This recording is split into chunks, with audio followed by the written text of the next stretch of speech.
Hi everyone, welcome back to Caitlin's Corner. Today I am going to be planting up this pretty white ceramic pot with a bunch of pretty plants that are for part sun location. They're also perennial plants that, if I so choose, can be planted out in the landscape later. All of these plants are relatively easy to source, with maybe the exception of one or so, because it's relatively rare. It's something that I haven't seen before, but it was something that I purchased at my local Armstrong. The other great thing about this container is that it's pretty low maintenance. You don't really need to fertilize it all too much. You don't need to deadhead it all too much. It's kind of a set it and forget it type of thing. I will go over all of the specifics of each plant and some of the tips and tricks that I would use and I'm going to use in terms of keeping this container fresh and beautiful year round. So first is this Pacific Frost Hellebore, which as soon as I saw it at Armstrong, I knew I had to get it. So if you are like me and in Southern California, you can go to your local Armstrong nursery and ask them to source this for you. They will be able to, or they should be able to, since I got this at my local Armstrong. But I would also, if you're not in Southern California, go to your local nursery and ask them if they can source this plant as well. It is your typical hellebore, so the same type of care that you would perform for that. It's a perennial. These get white blooms on them. The difference here is these beautiful leaves. It has these kind of speckledy, variegated leaves that are serrated. It looks really pointy and sharp. It's actually not too bad. As you can see, I'm kind of pressing my fingers on it and it doesn't hurt. There is also this really pretty pink on the underside of some of this fresh growth. So it gives it a lot of interest right off the bat as foliar interest that will last all year long. And so I absolutely love it. Think it's a great option. Any chance that I can get to get something of really beautiful foliar interest, I will do. Next is this lamb's ear. Again, I picked this up at my local Armstrong. This is not any particular type of lamb's ear, just generic, but I really like the silvery blue color. The softness of the leaves is a great contrast and texture to this hellebore. Typically lamb's ear is full sun, but it can do part shade, especially with all of these other plants wanting part shade. It will do just fine in that kind of situation as well. It gets 18 inches tall and 18 to 24 inches wide in the landscape. In this container, it's just going to get nice and big and really kind of fill everything in. Probably won't get to that large 24-inch size, especially since our container is roughly about a 14 to 16-inch opening. But yeah, it'll really fill in and be a nice addition to this container. Next, after that, I have this Ibis or Candytuft, and it is one of those plants where, again, it can do full sun for a lot of people, but I have noticed in our area, because we stay relatively warm, even in kind of our cool springs, the sun is still really hot. This can tend to need a lot more water if you put it in a full sun location and get wilty, which is kind of what it looks like right now. So a part sun where it gets, a good chunk of morning sun is going to be perfect for this, where it'll still be happy, still bloom, but not need quite as much water, especially in a container.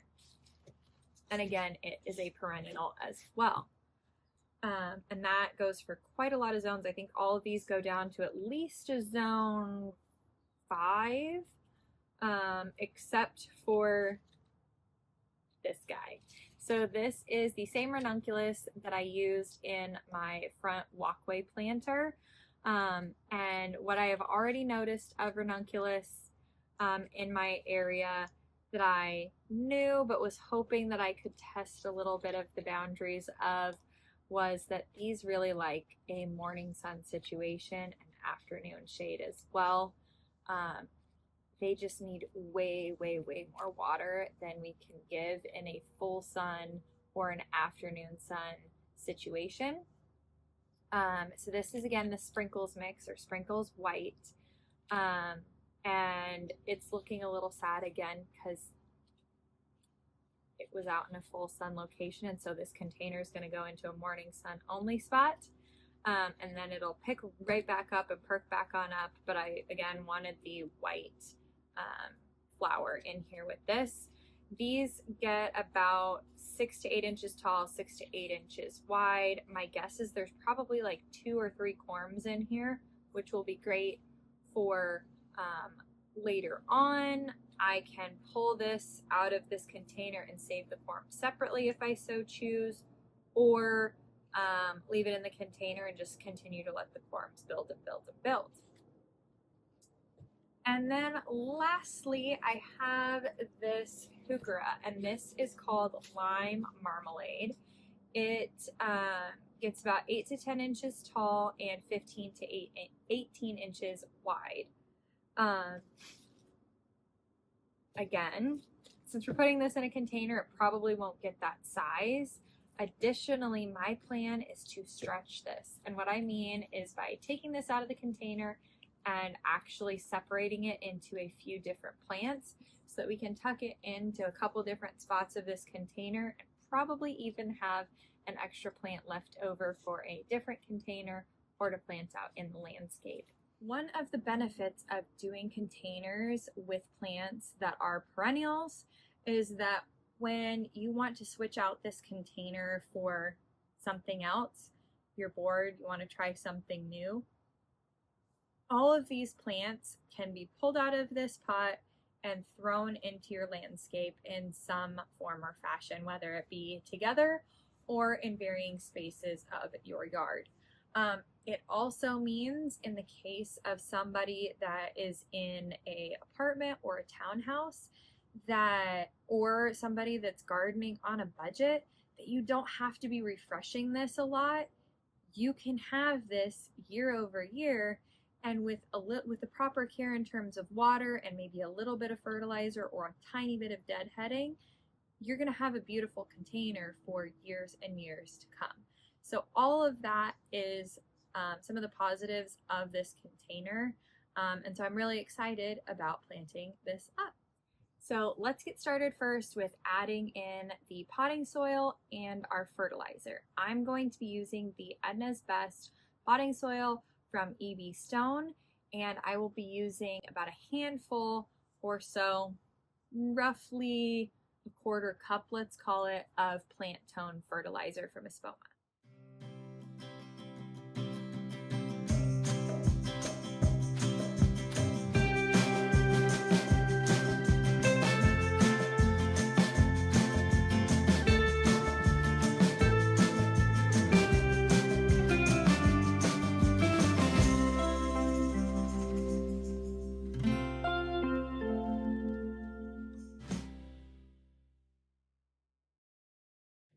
So the first plant that I'm going to place is my hellebore because I know exactly where I want it to go, kind of in this back corner right here.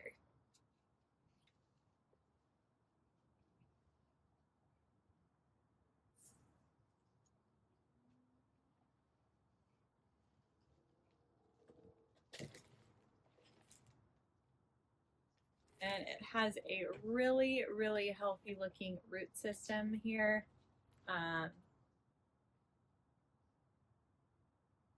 There's actually a little wormy that is part of the root ball here, and that's great.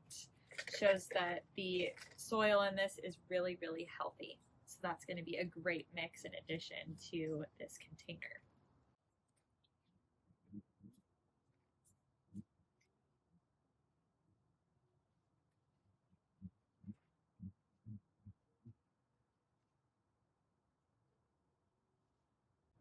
Alright, so next I'm going to go in with my ranunculus right here next to my hellebore.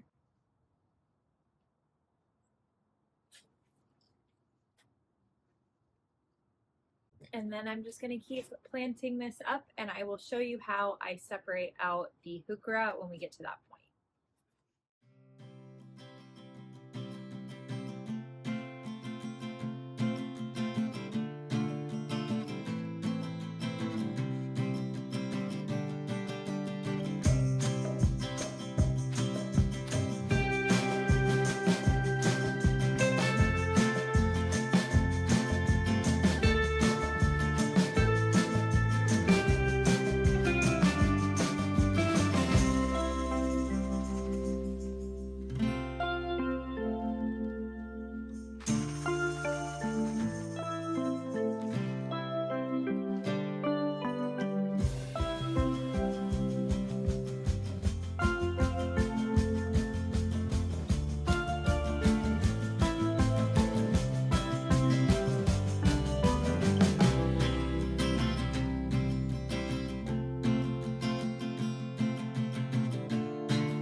Okay, so one could be done with this container at this point. It is nice and full and it does look beautiful. It'll look especially more beautiful when this hellebore is in bloom with its white blooms to complement the white blooms of the iris and the ranunculus. And when the ranunculus blooms are a little bit fresher than they are right now, which they will be very soon. Just need to deadhead a little bit, which I will show you the aftermath of this when it is looking really, really prime, and the hellebore is in bloom, of course. But I want to add just a little bit more brightness with the lime green heuchera to make all of these plants pop just a little bit more, especially when it's in the shade. So let me show you how I'm going to take apart this heuchera and make it into a few smaller plants. Okay, so first thing is first. This can be split up by just following stalks back to roots. So if you can see here, this piece is its own stalk of plant right here. Let me get it separated for you. So right here is a stalk here. So what I'm going to do is very gingerly pull it apart and then find more of these to be able to separate it into further pieces.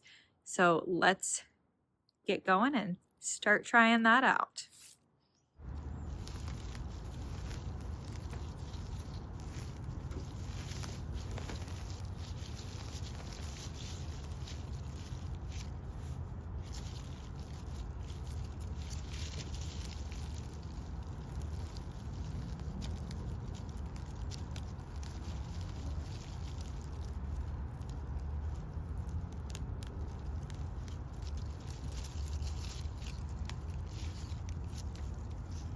All right, so there is our first one. You can see that I have some stalk here, plants, the stalk of the plant, and then there is all of this that is roots.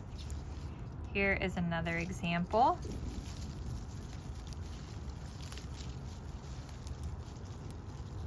I'm just gonna gingerly pull it away from the mother plant.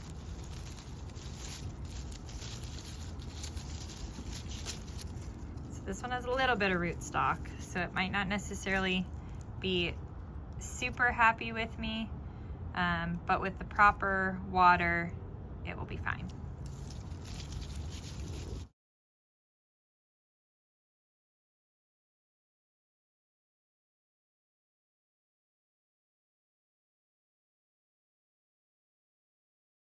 So now let's put each of these into our container.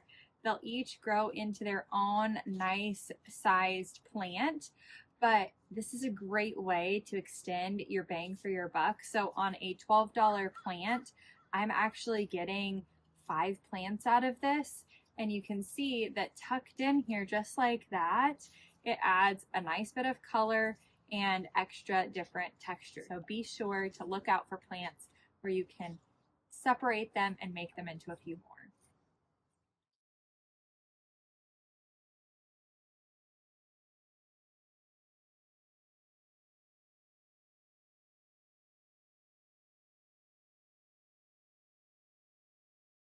So I actually had an extra ranunculus from a different project, and the one that I had in here originally was looking pretty sad, and I wanted to see what it is going to look like when everything is looking pretty nice. So I figured let's switch it out for this one that is looking a bit better, so we have a better idea of what this is going to look like.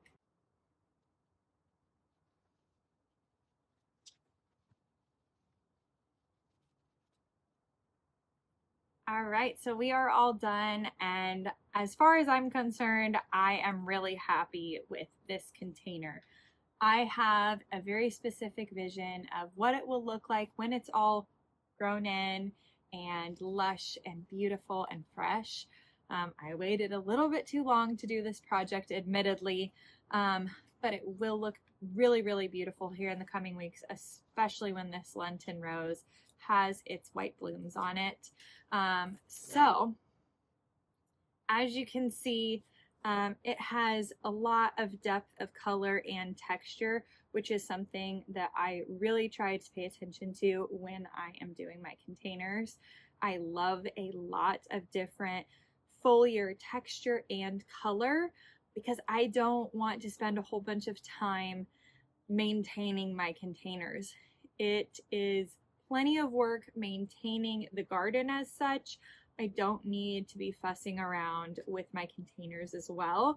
So with that being said, as far as maintenance of this container goes, the Ibris kind of acts in a sense like an alyssum, and so cutting it back so that when it gets leggy and the bloom stalks have kind of faded will in essence make it decide, okay, it's time to flush out new blooms and grow again. Deadheading for the ranunculus is something I will be doing when they start kind of looking brown and frail. When the Lenten rose puts on its blooms and they are done, I will cut those off.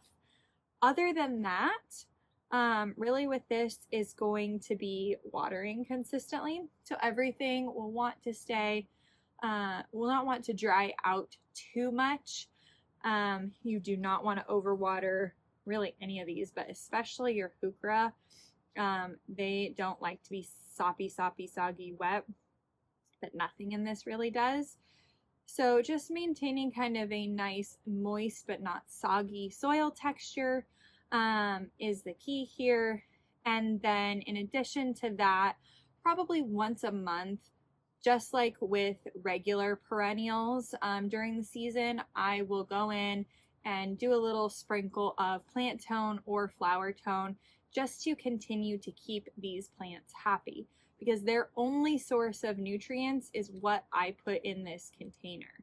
So it's relying on me for its food and its water, just like a little baby would, or a dog in my case. So I'm going to treat it as such and make sure that it has food and water. Other than that, like I said, I really love the depth of color and texture. Very happy with it. Gonna put it in a morning sun location. about 4 to 6 hours of morning sun. And then in the really hot part of the day, about noon on, it'll have shade and be very, very happy. So I hope that you enjoyed watching this. I hope that you got some inspiration for how to do containers that you can do on a budget with perennials that you can use in a multitude of applications, and how you can take one plant and make it into many, as well as an easy container. So all of that was my goal in today's video. Hopefully you got that out of it. Hope you enjoyed it. Thank you so much for watching, and I'll see you next time. Bye.